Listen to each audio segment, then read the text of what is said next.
बस भाभी, बहुत बोल लिया आप लोगों ने। देखेंगे कि तुम्हारा कौन साथ देगा। अर्चना के जेठ जेठानी उससे तमक कर बोले, भाई साहब और भाभी जी, किसी भूल में मत रहिएगा। भले कोई हमारा साथ ना दे, लेकिन कोई किसी की किस्मत थोड़े ही ना छीन लेगा। अर्चना ने आत्मविश्वास के साथ कहा, तुम्हारे जैसे बातें बनाने वाले बहुत देखे दुनिया में, लेकिन सब एक समय के बाद चुप होकर बैठ जाते हैं। अब तुमको भी देख लेंगे। जेठानी सुमन का पारा तो कुछ ज़्यादा ही हाई था।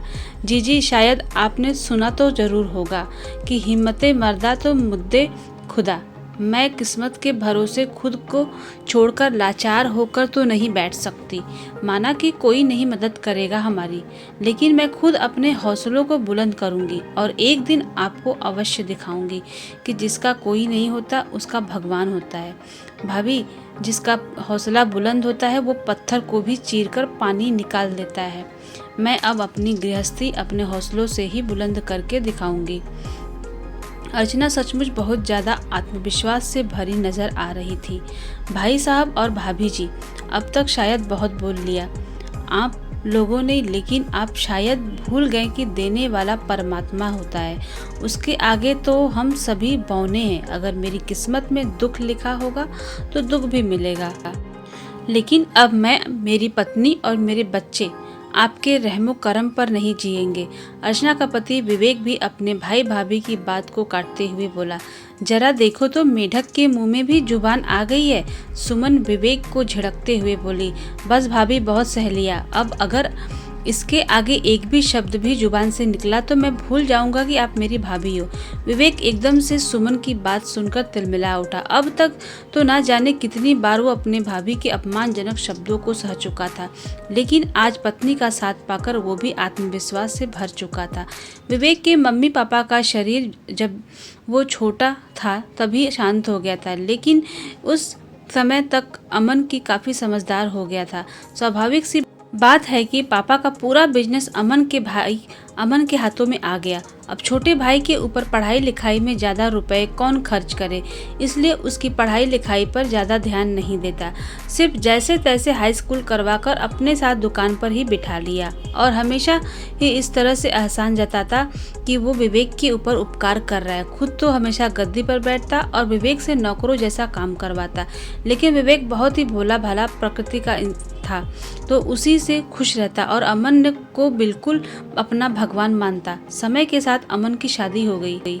उसकी पत्नी सुमन भी बड़ी चालाक प्रवृत्ति की आई। अब तो अमन ठाठ से दुकान पर बैठता और विवेक घर के सारे काम करता, जैसे बाजार से सब्जी लाना, राशन लाना, गैस सिलेंडर लाना आदि आदि। लेकिन विवेक को अपनी परिस्थितियों से कोई भी शिकायत नहीं थी, क्योंकि उसके लिए तो उसके भैया भाभी भगवान समान ही थे। इसी तरह धीरे धीरे परिवार बढ़ने लगा। पहले अमन के 2 बच्चे हो गए, फिर एक गरीब घर की सीधी और सरल स्वभाव की लड़की अर्चना के साथ विवेक का विवाह भी हो गया। लेकिन जब अर्चना ने अपने जेठ जेठानी का इस तरह का व्यवहार देखा तो उसको कहीं न कहीं बहुत बुरा लगता, क्योंकि इस घर में विवेक की कोई भी इज्जत नहीं थी। लेकिन फिर भी वो शांत ही रहती। पूरा घर जब खाना खा लेता तभी विवेक और अर्चना खाना खा सकते थे। उससे पहले चाहे किसी को कितनी जोर भी भूख क्यों न लगी हो, इससे कोई फर्क नहीं पड़ता। समय के साथ अर्चना और विवेक की भी एक बेटी हो गई। अब सुमन के 2 बेटे और अर्चना की एक बिटिया। तब तो वो और भी हेय दृष्टि से उसको सुमन देखती। अर्चना को बहुत बुरा भी लगता और वो विवेक से अलग होने के लिए कहती, विवेक, मुझको पता नहीं क्यों अच्छा नहीं लगता। सारा दिन नौकरानियों की तरह घर में काम करती हूँ, फिर भी जीजी न मुझसे और न ही मेरी बेटी से सीधे मुंह बात करती है। हालांकि समझ तो अब धीरे धीरे विवेक भी सब कुछ रहा था, लेकिन बस वो एक ही बात कहकर उसको समझा देता, आखिर ना तो मैं ज़्यादा पढ़ा लिखा हूँ और ना ही मुझको कुछ और आता है। हम लोग अलग होकर जाएंगे कहाँ विवेक? हम नमक रोटी खा लेंगे, लेकिन अब बर्दाश्त नहीं होता। क्योंकि समय के साथ सुमन की हिम्मत बढ़ती जा रही थी और वो अर्चना के साथ बिल्कुल ही नौकरानियों जैसा बर्ताव करने लगी थी। लेकिन आज तो हद ही हो गई। अर्चना की बेटी पिंकी के बहुत जोर से भूख लगी थी और वो जब भूख के मारे चिल्लाने लगी तब तक खाना बन चुका था। अर्चना ने एक कटोरी में उसको दाल चावल दिया।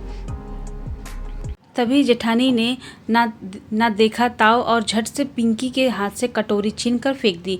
बड़ी आई मेरे बेटे और पति से पहले खाने वाली, चौका जूठा कर दिया। आइंदा कभी ऐसी हरकत तुमने की अर्चना तो तुम्हारा हाथ तोड़ दूंगी। ये घर मेरा है, मेरे हिसाब से चलेगा। अब तो पिंकी और भी जोर जोर से चीख कर रोने लगी। उसको रोता हुआ देखकर अर्चना भी रोने लगी। विवेक सिलेंडर लेकर गया था और इत्तेफाक से उसी समय वो आ गया। इंसान सब कुछ सह सकता है, लेकिन अब ना देखा झट से पिंकी के हाथ से कटोरी छीनकर फेंक दी। बड़ी आई बेटे, मेरे बेटे और पति से पहले खाना खाने वाली। चौका जूठा कर दिया। आइंदा कभी ऐसी हरकत तुमने की अर्चना तो तुम्हारा हाथ तोड़ दूंगी। ये घर मेरा है, मेरे हिसाब से चलेगा। अब तो पिंकी और भी जोर से चीख कर रोने लगी। उसको रोता हुआ देखकर अर्चना भी रोने लगी। विवेक सिलेंडर लेने गया था और इत्तेफाक से उसी समय वो आ गया। इंसान सब कुछ सह सकता है, लेकिन अपने बच्चे के साथ ज्यादती के लिए सारी दुनिया से लड़ जाता है। भाभी, ये क्या हो रहा है? आपने पिंकी के हाथ से दाल चावल की कटोरी क्यों छीनी? आज पहली बार विवेक ने तेज स्वर में सुमन से बात की थी। इस घर में रहना है तो आवाज नीची करके बात करना, वरना अपना ठिकाना ढूंढ लो। सुमन एकदम से बिलबिलाकर बोली। बस भाभी, हम आज और इस घर को छोड़ रहे हैं। और अर्चना के अंदर पता नहीं कहाँ से इतना कहने की हिम्मत आ गई, क्योंकि आज तक वो तो सिर्फ इसलिए जहर के घूंट पीती रही कि चलो अपने पति के लिए मैं हर अपमान सहने को तैयार हूँ, लेकिन आज बेटी के साथ दुर्व्यवहार ने उसका दिल तोड़ दिया। और हाँ अर्चना, सही कह रही हो तुम, अब हम यहाँ एक पल भी नहीं रुकेंगे।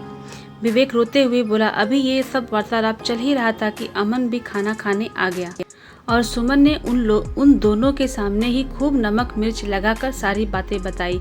अमन जलती हुई निगाहों से उन दोनों को निहार रहा था, लेकिन अब अर्चना और विवेक को कोई फर्क नहीं पड़ने वाला था और वो दोनों सिर्फ अपनी ज़रूरी सामान लेकर घर से निकल गए।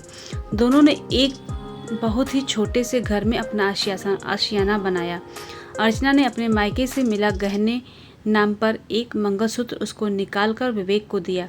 नहीं अर्चना, मैं तुम्हारे सुहाग की निशानी को नहीं बेच सकता। विवेक, आज भगवान ने ये परीक्षा जरूर भेजी है, लेकिन हम लोग इस परीक्षा को ज़रूर पास करेंगे। अगर पति और बच्चे परेशान होंगे तो इस मंगलसूत्र का क्या फ़ायदा। अर्चना उस समय एक चट्टान बन गई थी। विवेक ने बहुत भारी मन से बेच दिया और उन रुपयों से एक छोटा सा खोखा दुकान घर के बाहर ही रख लिया। अर्चना ने शादी से पहले सिलाई सीखी थी। उसने सिलाई का काम शुरू कर दिया। उसके हाथ में इतनी सफाई थी कि उसका काम दिन दुना रात चौगुना बढ़ने लगा। धीरे धीरे उसने एक हेल्पर रख लिया और इधर विवेक की दुकान भी बहुत अच्छी चलने लगी। उन दोनों ने पिंकी का एडमिशन एक बहुत अच्छे स्कूल में करवा दिया। अर्चना का काम बहुत अच्छा चल रहा था। उसने एक कारखाना खोल लिया। समय ने पलटा खाया और आज अर्चना का पिंकी के नाम से बहुत बड़ा कपड़ों का शोरूम खुल गया है, जिसमें अर्चना सिर्फ अपने डिज़ाइन किए ही कपड़े रखती है। विवेक भगवान को बहुत बहुत धन्यवाद करता है कि भगवान ने उसके जीवन में अर्चना जैसे जुझारू जीवन संगनी दी। आज उन सबका जीवन अर्चना के हौसलों से बहुत ही खुशहाल बन गया था। तो दोस्तों, आपको कहानी अच्छी लगे तो प्लीज़ लाइक शेयर सब्सक्राइब करिएगा। मिलते हैं अपनी नेक्स्ट वीडियो में, तब तक के लिए बाय बाय।